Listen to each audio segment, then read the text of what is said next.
تعالي يا هجوس الشاعر اللي يدحم الميقاف، تعالي والعبي وسط الملاعب لا تغنينا، هجوس ما تجرينا على جر اللحن والقاف، عساها ما تشيل حروفنا وتشيل أسامينا، تصافينا على عز ومعزة والقلوب نضاف، ولا ندحم سوى الجنب المتين اللي تصافينا، وقدمنا ولد هيفا المسمى راعي الأعراف، نفاخر فيه قدام الرجال ويفتخر فينا، ذراه محزمة صبيان يام وما يلد خلاف، عجب عينه نهار السبت من لجة عزاوينا، نشيله للمراكز الأولى بالمتن والأكتاف، ولا نرضى بديل وما نساوم في كراسينا، صغير عيالنا يقدم يا من جنب الخواف، وعلى غير العلوم اللي تنومس ما تربينا، جماجمنا تشوش من السطر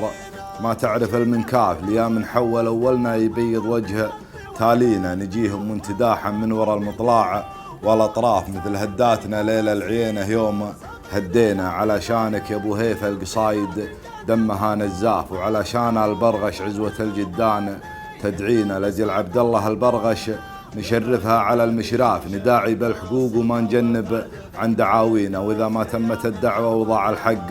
والانصاف، تعالي الحكومة واسحبي باقي جناسينا، ولانا ما يثبت هالورق وافعالنا تنشاف، ولانا ما هو بكرت نشيله في مخابينا، ولانا يظهر بيوم يشل الجسم والاطراف، نهار نوقف الجيش الكويتي ما تتقينا، على عبد الله البرغش من مبارك سلام اضعاف، واقول ابشر بخير وكلنا في عز